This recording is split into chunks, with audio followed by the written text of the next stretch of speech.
We are in the second grade My World Interactive book, California History and Social Science. We will be working on pages 24 through 30 today. Family History, Lesson 4. Unlock the big question. I will know how to use primary and secondary sources to learn about family history. Jumpstart activity. With a partner, find a classroom object that shows what life is like for a second grader. Tell the class what your object shows. So, with your mom or dad, find an object at home that shows what life is like for a second grader. Maybe grab a second grade textbook or maybe even your iPad for Zoom. That's kind of our life this year, huh? Different kinds of sources. You can learn about the past in many different ways. A primary source is one way.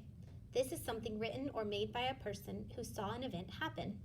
Photographs and paintings are primary sources. An artifact is an object made long ago. You can learn about your family's past by talking to older family members. An oral history is recorded information from a person who experienced an event. So our vocabulary here, primary source, means that person saw it firsthand. Artifact is an object from long ago. Oral history is recorded information. So usually this is recorded information. It could be writing or it could be a voice recording or video. And we're going to learn about secondary source and family tree. Academic vocabulary is examine, to look at closely. Here are some photographs.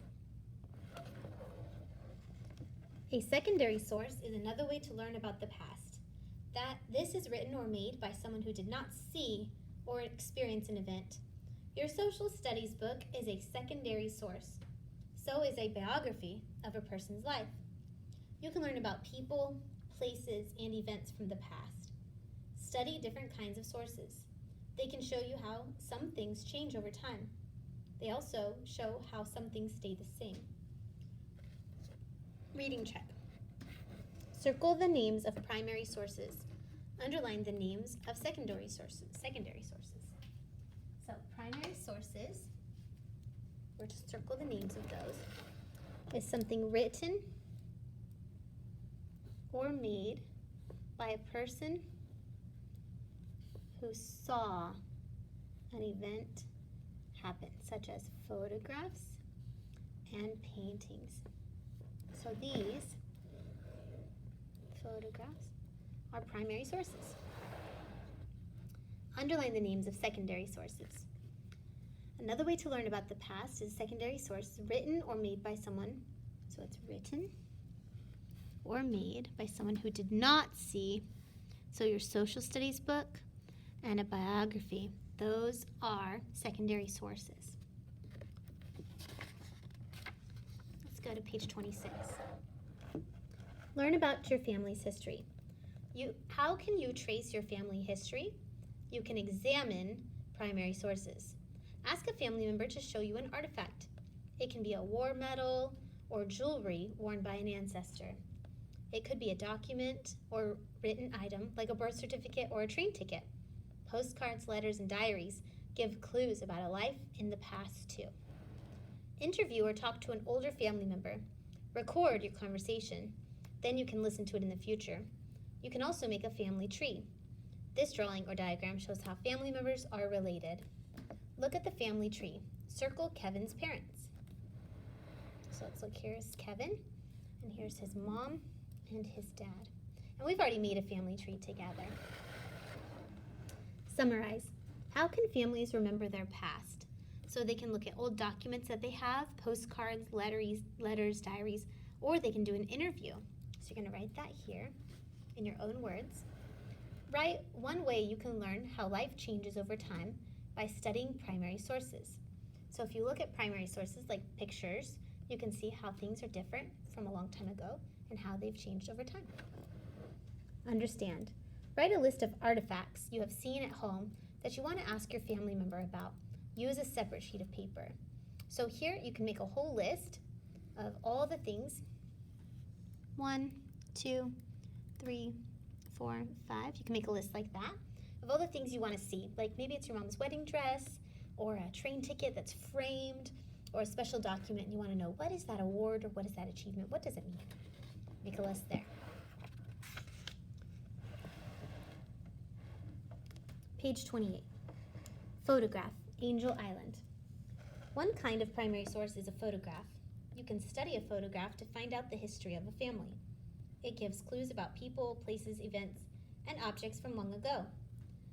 Look at the photograph that shows items from long ago. It was taken on Angel Island. This is in San Francisco Bay, California. Immigrants who wanted to move to the United States from Asia traveled by ship. Before they could enter the country, most of them had to stop here. They were asked questions and given a medical exam on Angel Island. Look at the photograph. Circle an artifact someone wore, draw a box around a family photograph, and draw an X on a document. So, look at the picture and we're going to circle something someone wore, draw a box around the family photograph, and an X on a document. Talk with a partner. Take turns asking and answering questions about the photograph. The questions begin with who, what, where, when, why, and how. So we can look at this picture that's over here on this side, and you can ask who are these people? What are they doing? Where are they? When did they come there? Why did they move? And how long did they stay? Summarize. What did you learn about the people who stayed in Angel Island? So I want you to tell me what did you learn about Angel Island? Well, Angel Island was a place where immigrants went first. They would stop there before they could come into the country, and then they were asked questions, and finally they had a medical exam.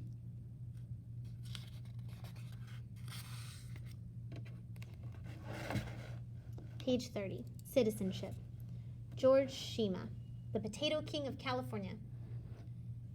George Shima traveled from Japan to the United States as a young man. He had very little money when he got here. He was determined to find work and learn how to speak English. First, he became a servant to a family in San Francisco. Next, George moved to Stockton, Sacramento area. He found a job picking potatoes. He was so fast that many workers challenged him to a potato picking contest. He could outpick most everyone. Soon, he began buying land and started his own farm.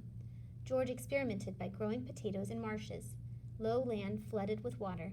He was very successful and made a lot of money. George grew so much of the potato crop that he was nicknamed Potato King of California. Highlight sentences that show ways George Shima was determined. So determined means very hardworking. So it says when he got here, he had very little money. He was determined to find work and learn how to speak English. And then you can say that he was a servant, he was picking potatoes, he was fast, he was buying land, he was experimenting, and he was successful. Talk about it.